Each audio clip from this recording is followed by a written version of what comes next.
Olá, bom dia, graça e paz. Este é o momento de comunhão com Deus, projeto Despertar com Deus. Nossa jornada bíblica, capítulo a capítulo, diariamente na Palavra de Deus.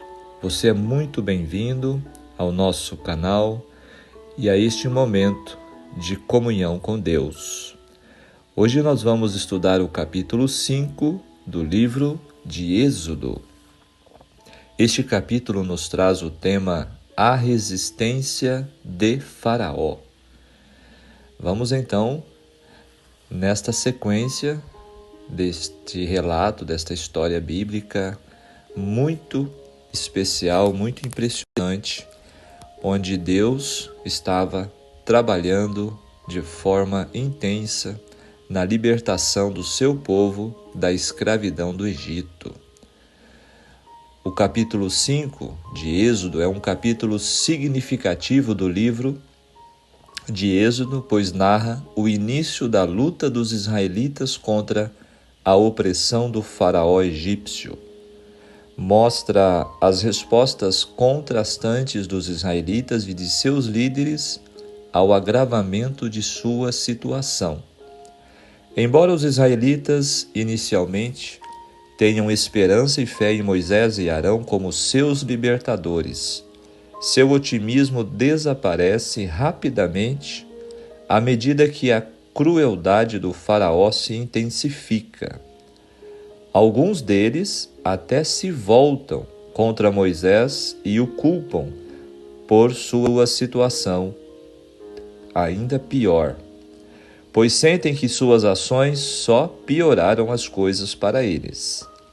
Moisés, por outro lado, permanece firme em sua missão e continua confiando no projeto de Deus para a libertação dos israelitas. Eu fiquei pensando, realmente, apesar de que Deus já estava conduzindo a libertação do seu povo, o povo ainda passaria por mais esta prova, por mais este obstáculo, para que pudessem crescer em sua confiança, em sua fé e relacionamento com Deus. Vamos então aos detalhes dos versículos deste capítulo, agora através dos comentários.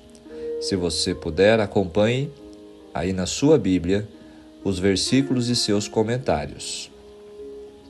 O conflito reside entre Deus e Faraó. A pergunta retórica de Faraó, quem é o Senhor? Precisa ser entendida como um desafio direto a Deus. Note o uso do Senhor quando apresentando Deus a Faraó. Não conheço o Senhor, disse Faraó. Queridos, conhecer Deus é um tema principal neste livro do Êxodo. Nós vamos ver em diversos capítulos. É uma questão relacional e não intelectual. Portanto, esse conhecimento envolve compromisso. O acesso surpreendente de Moisés e Arão à corte egípcia é baseada na arbitração legal tradicional do Antigo Oriente Médio, onde o rei era a suprema fonte de justiça. E como eu já citei, o faraó se considerava e era considerado um deus. Percebem a extensão deste conflito? Então o versículo 1 nos diz que foram Moisés e Arão até Faraó. Depois de terem sido aceitos pelos anciãos de Israel como os líderes apontados por Deus, é que Moisés e Arão compareceram diante de Faraó. Registros antigos esclarecem que não era fácil para um plebeu conseguir audiência com o rei. Já começava por aí a dificuldade, né? Uma festa, ainda no verso 1. O pedido feito a Faraó era razoável. Os israelitas não podiam oferecer sacrifícios na presença dos egípcios sem provocar uma explosão de animosidade religiosa. Havia esse risco porque, dentre os animais sacrificados, estariam alguns que os egípcios consideravam sagrados e, portanto, não deveriam ser mortos de forma alguma. Para evitar conflitos, a festa dos israelitas tinha que ser realizada além das fronteiras do Egito, lá no deserto. E então o verso 5 nos diz que o povo da terra já é muito. Era como se o rei tivesse dito: esse povo já não é útil para nada e vocês ainda querem que todos parem de trabalhar de uma só vez? Moisés e Arão tinham instituído uma reforma na observância do sábado, e isso chamou a atenção do rei. Olha que detalhe interessante. Conforme nós já vimos em um outro estudo, outro capítulo, a escravidão fez com que o povo não conseguisse santificar, guardar o sábado como deveria. E então, agora, houve uma reforma. O povo voltou a guardar o sábado antes da sua libertação. Interessante detalhe, hein? O povo estava ocioso, segundo o faraó, e precisavam trabalhar mais para consumir as energias. Foi assim que Faraó pensou. O verso 7, então, nos diz que o faraó diz: não torneis a dar palha ao povo para que façam tijolos. Moisés não diz que os hebreus faziam tijolos sem palha, como às vezes se declara. O decreto do faraó exigia especificamente que usassem palha que fosse conseguida por eles mesmos. Se os hebreus fizessem tijolos sem palha, estariam violando o decreto, e isso os feitores não permitiriam. Tais tijolos seriam inferiores, pois a palha aumentava a resistência. Isso se deve em parte à presença da própria palha e em parte à ação química da matéria vegetal em decomposição sobre a mistura do tijolo. Quando a mistura é deixada descansar alguns dias, os tijolos ficam mais fortes e fazê-los tornar-se mais fácil. Então o verso 9 nos traz palavras mentirosas. O desprezo de Faraó pelo Senhor é expresso em sua avaliação da origem da mensagem de Moisés. No verso 10, assim diz: esta fórmula de linguagem utilizada pelos feitores do anúncio formal da vontade de Faraó é idêntica à fórmula da mensagem divina e destaca o alto entendimento de Faraó como sendo Deus. Agora passando para o verso 21, espada. Note o contraste com o verso 3, referindo-se à espada de Deus. A expressão odiosos é uma idiomática para descrever o desagrado de Faraó pelos israelitas. É única, como se fosse literalmente dizer cheirar mal. Mesmo que outras passagens usem expressões similares. E os versos 22 e 23, finalizando aqui os comentários, aparentemente Faraó venceu a primeira parte da disputa. O diálogo entre Deus e Moisés inclui o capítulo 6, verso 1. As divisões de capítulo da Escritura não foram introduzidas até o 12º século depois de Cristo. Então, este capítulo para aqui no verso 23, onde então Moisés saiu da presença do faraó. Agora, o complemento no livro Patriarcas e Profetas, eu achei muito interessante uma razão por que Deus não libertou o seu povo rapidamente. Existe uma razão, vamos conhecê-la? Moisés fora também encarregado de uma mensagem ao rei. Os dois irmãos entraram no palácio dos faraós como embaixadores do Rei dos Reis, e em seu nome falaram: assim diz o Senhor, Deus de Israel: deixa ir o meu povo, para que me celebre uma festa no deserto. O verso 1. O verso 2, quem é o Senhor, disse Faraó, cuja voz eu ouvirei para deixar ir Israel? Perguntou o rei, não o conheço, nem tampouco deixarei ir Israel.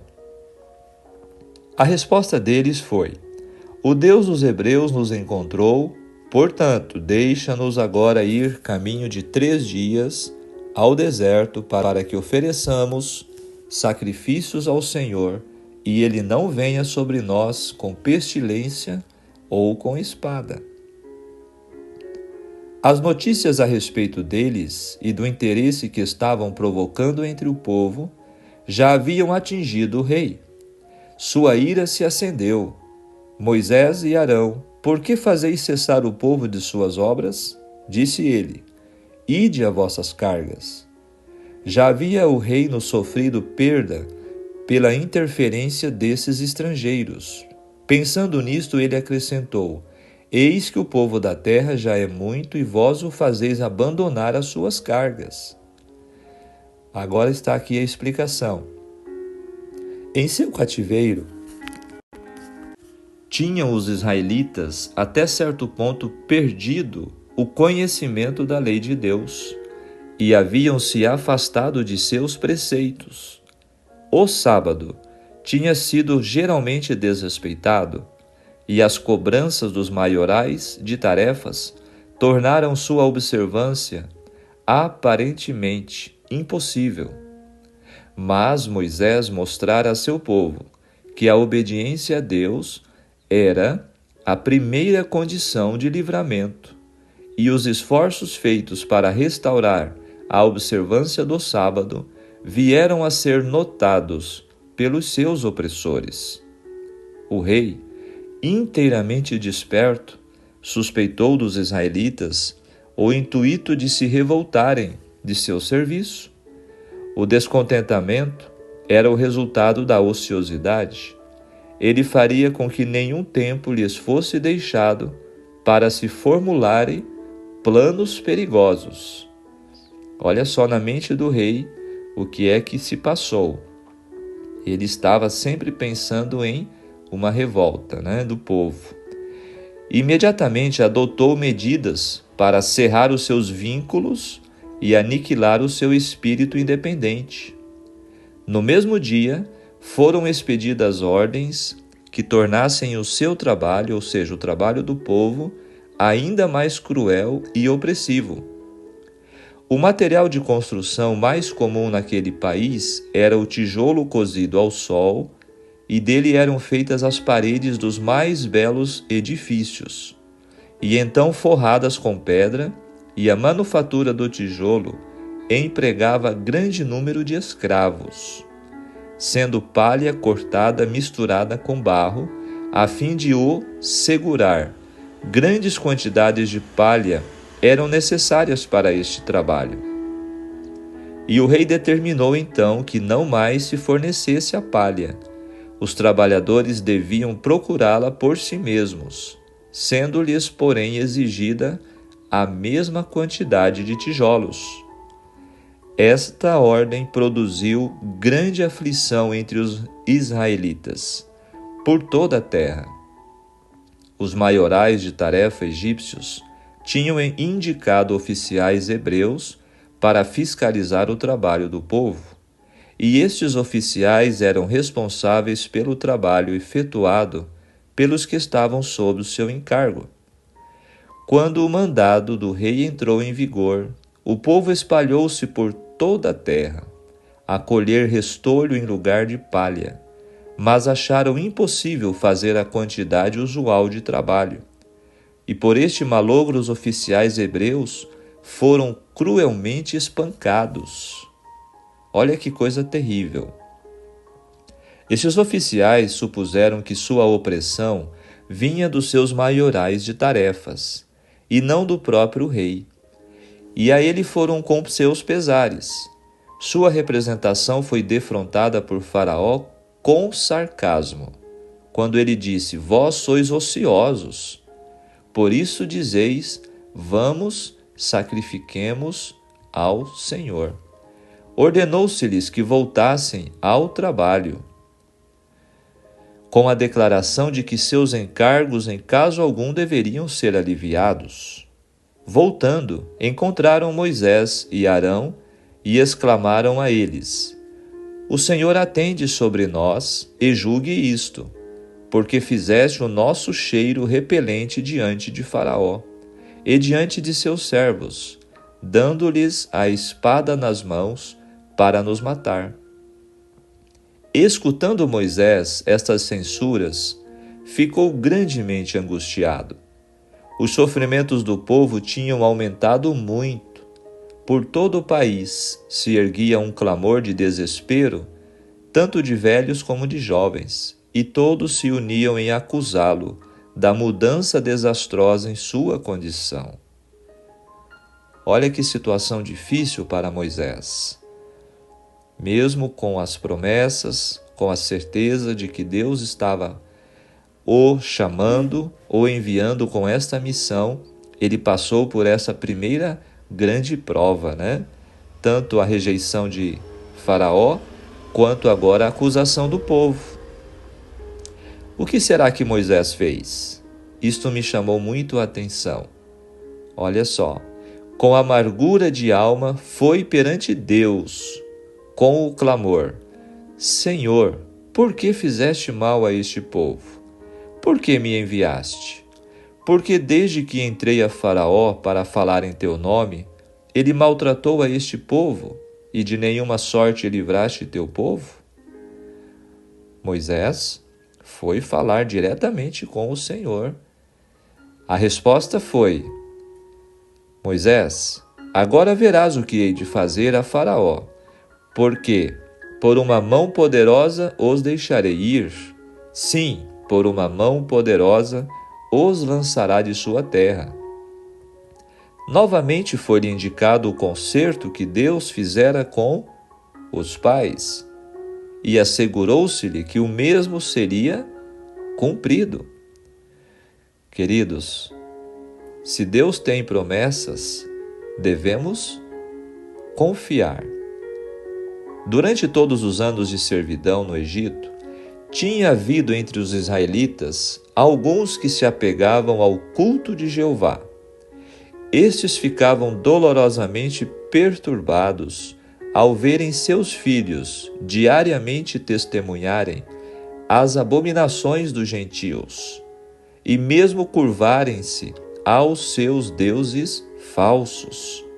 Em sua angústia clamaram ao Senhor, pedindo livramento do jugo egípcio para que pudessem estar livres da influência corruptora da idolatria.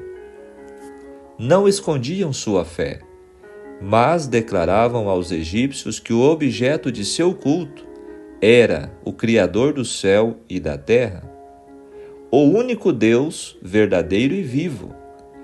Reconsideravam as provas de sua existência e poder, desde a criação até os dias de Jacó. Os egípcios tiveram, assim, oportunidade de familiarizarem-se com a religião dos hebreus, mas, desdenhando ser instruídos por seus escravos, experimentaram seduzir os adoradores de Deus com promessas de recompensas, e falhando isto por meio de ameaças e crueldade. Os anciãos de Israel esforçaram-se por suster a fé dos irmãos que estava a sucumbir, repetindo-lhes as promessas feitas a seus pais e as palavras proféticas de José antes de sua morte, predizendo o livramento deles do Egito. Alguns escutavam e criam, outros, olhando para as circunstâncias que os cercavam, rejeitaram as esperanças. Olha só que situação estava ocorrendo. Os egípcios, estando informados do que se divulgava entre seus escravos, zombavam de suas expectativas e escarnecedoramente negavam o poder de seu Deus, ou seja, o poder do Deus Criador, do Deus de Israel. Percebem aqui a dificuldade que o povo enfrentou? Apontavam para a situação deles, ou seja, vocês são escravos, que Deus é esse? É como se fosse desta forma. Então apontavam como uma nação de escravos e com sarcasmo os egípcios diziam: se vosso Deus é justo e misericordioso e possui poder superior ao dos deuses egípcios, por que é que não faz de vós um povo livre? Chamavam a atenção para a sua própria condição, adoravam divindades que os israelitas chamavam de deuses falsos. No entanto, eles eram uma nação rica e poderosa. Declaravam que seus deuses os haviam abençoado com prosperidade, dando-lhes os israelitas como servos, como escravos, e vangloriavam-se em seu poder de oprimir e destruir aqueles que adoravam Jeová. O próprio Faraó jactava-se de que o Deus dos hebreus não os poderia livrar de suas mãos. Pare e pense nessa situação. Se você estivesse no lugar dos israelitas lá no Egito, nestas circunstâncias, qual seria a sua reação? Porque, de forma diferente, hoje acontece algo muito semelhante, não é verdade? Quantas pessoas zombam de nós cristãos? Quantas vezes escarnecem de Deus, de nossa fé? Vamos continuar o texto. Palavras como estas destruíam as esperanças de muitos dos israelitas. O caso se lhes afigurava tal qual os egípcios o haviam representado. Era certo que eles eram escravos e deviam suportar o que quer que seus cruéis maiorais de tarefa entendessem infligir-lhes. Seus filhos haviam sido perseguidos e até mortos, e sua própria vida era um peso. Estavam, contudo, adorando o Deus do céu. Se Jeová fosse, na verdade, superior a todos os deuses, não os deixaria desta maneira como escravos a idólatras. Mas aqueles que eram fiéis a Deus compreendiam que fora por causa de Israel haver se afastado dele, de Deus, por causa de sua disposição para casarem-se com nações gentílicas, sendo assim levados à idolatria, que o Senhor permitira ficassem escravos, e confiantemente afirmavam a seus irmãos que ele, ou seja, que Deus, logo quebraria o jugo do opressor. Aqui está um detalhe interessante. Veja uma das razões pelo qual o povo se tornou escravo. Foi por casamentos com idólatras. Foi por misturarem-se com os idólatras e acabarem, assim, também assimilando a idolatria. Voltando ao texto, os hebreus tinham esperado obter sua liberdade sem qualquer prova especial de sua fé, ou qualquer sofrimento ou dificuldade real. Ainda não estavam, porém, preparados para o livramento.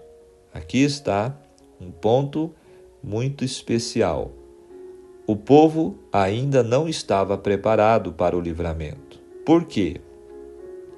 Tinham pouca fé em Deus e estavam indispostos a suportar pacientemente suas aflições até que ele achasse oportuno operar em prol deles.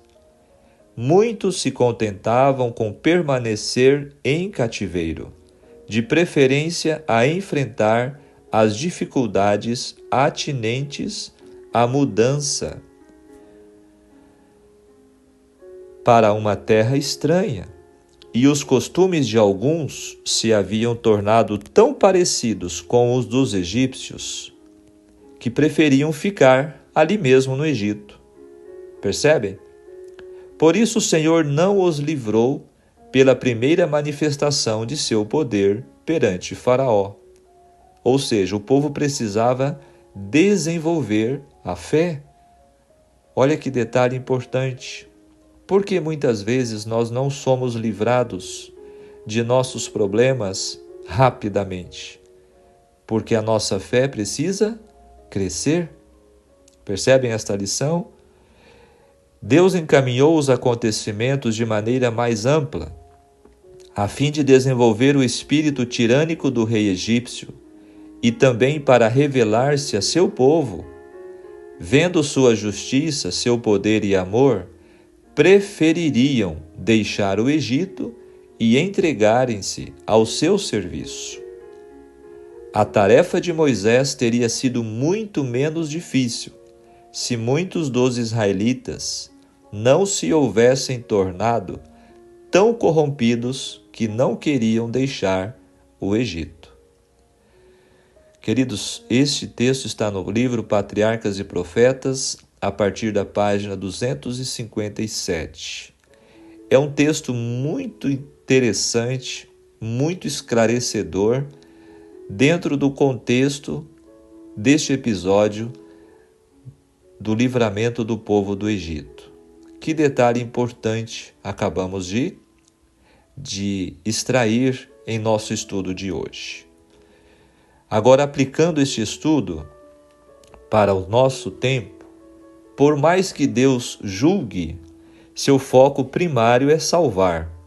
Ainda que tenha profetizado que castigaria a nação egípcia, a quem os israelitas eram escravizados, ao estabelecer o seu braço poderoso contra o Egito, na verdade Deus estava oferecendo misericórdia também para eles. Pois à medida que os egípcios testemunhavam a realidade do poder do único Deus, o Deus poderoso, tinham de reconhecer a falsidade dos seus deuses, inventados pelo homem. Olha que interessante. Deus, ele quer salvar a todos. Desde que Abraão fugiu da fome no Egito, Deus intentava evangelizar aquele império. Ele mostrou indignação pela forma que o Egito tratava as mulheres, lá no capítulo 12 de Gênesis. Em certas situações, as orientações de Deus parecem causar mais confusão do que prover solução.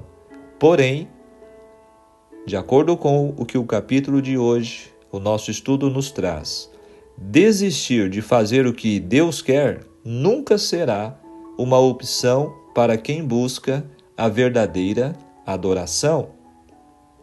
Ao se complicar a situação, por seguirmos orientações de Deus, devemos buscar forças nele, através da oração, como fizeram Moisés e Arão.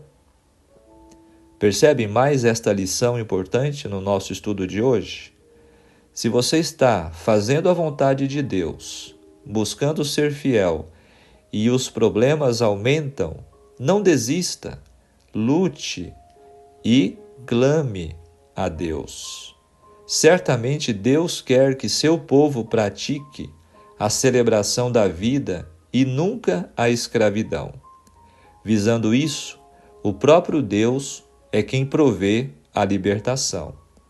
No Egito, Deus enviou Moisés para um planeta escravo do pecado. No Egito, Deus enviou Moisés. Agora, para o nosso planeta escravo do pecado, Deus enviou o seu próprio Filho, o nosso libertador.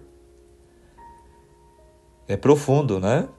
Realmente precisamos desenvolver a nossa dependência e confiança de Deus. Agora, finalizando. Da mesma forma com que usou a Faraó, Satanás tem movido seus agentes atuais, lançando mão da mesma estratégia. Olha só o contexto para os nossos dias. Afligido pelo consumismo, o mundo tem sofrido seus duros impactos.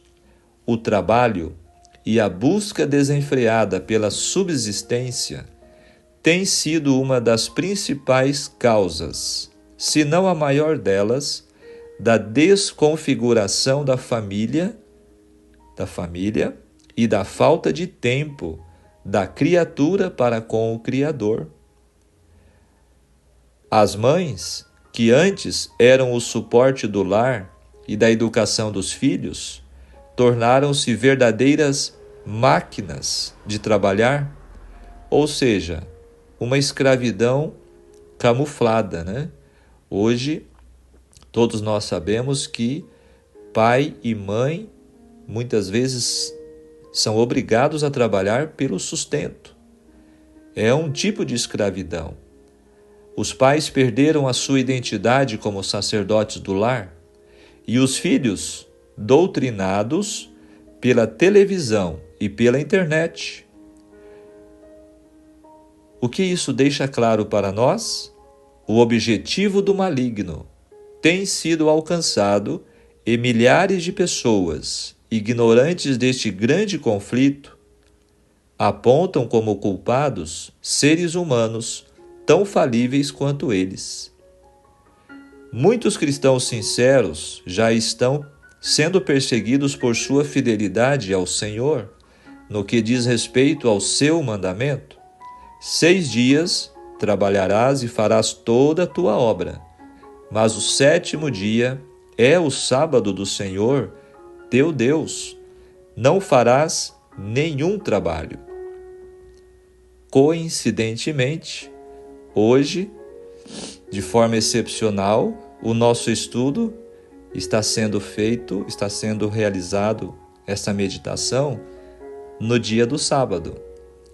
Coincidentemente, hoje estamos descansando, estamos nos santificando no dia do Senhor. E olha o que este estudo nos traz. Assim como no Egito, o povo de Deus estava sendo obrigado a trabalhar muitas vezes no sábado, quantos hoje também estão sujeitos às leis trabalhistas, à lei do patrão? Não, aqui você tem que trabalhar ou você será despedido. Queridos, quanta semelhança com os dias de Moisés, com os dias do povo no Egito e os nossos dias hoje, não é mesmo? E olha, chegará o tempo que vai piorar.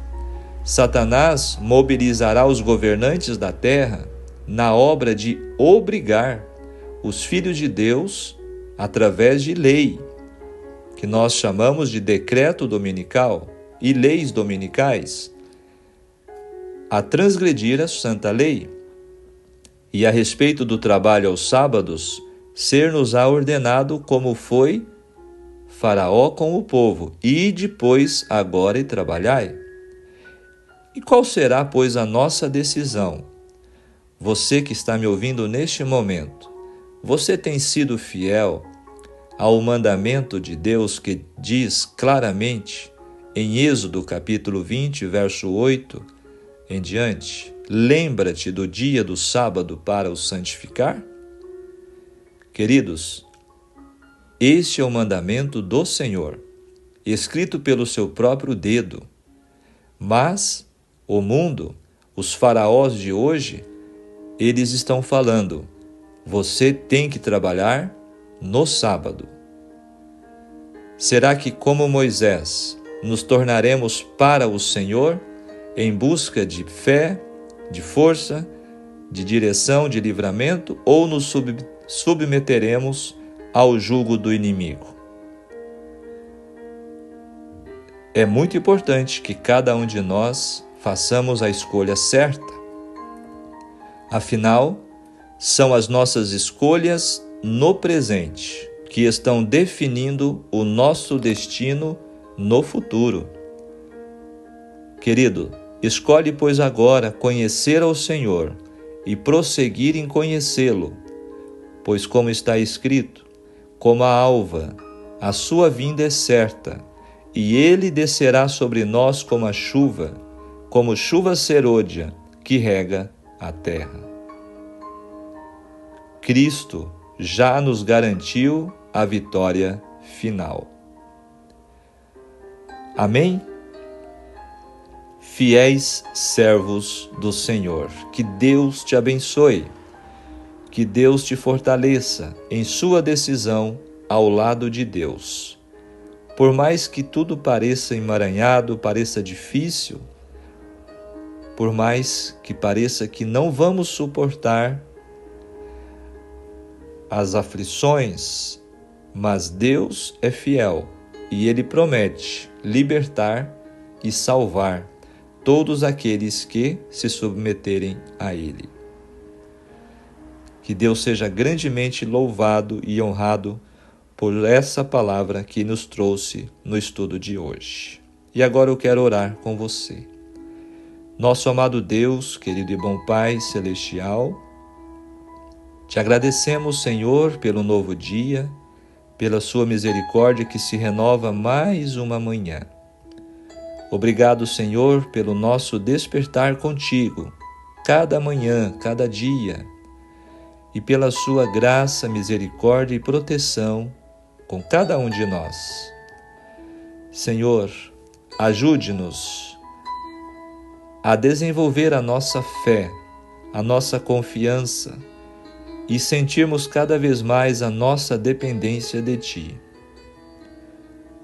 Queira ajudar a cada um de nós em nossas lutas e batalhas, neste mundo de pecado, onde o mal, onde Satanás tenta nos escravizar e nos afastar de Ti. Senhor, dá-nos a Tua direção, o batismo do Teu Espírito Santo, e nos conduza, Senhor, rumo às Tuas promessas de libertação. Obrigado por ter entregue a sua vida para nos libertar da escravidão e condenação do pecado. Abençoe cada pessoa que está acompanhando este estudo, com a sua doce e santa paz, eu te peço em nome de Jesus. Amém. Muito bem, querido ouvinte da Palavra de Deus. Foi um grande prazer estudar mais um capítulo junto com você. Que Deus te abençoe, que você tenha um ótimo dia e, se você puder, compartilhe este estudo com alguém que está precisando alimentar a alma, o espírito, com a doce palavra do Senhor. E até o nosso próximo encontro. Um grande abraço. Tchau, tchau.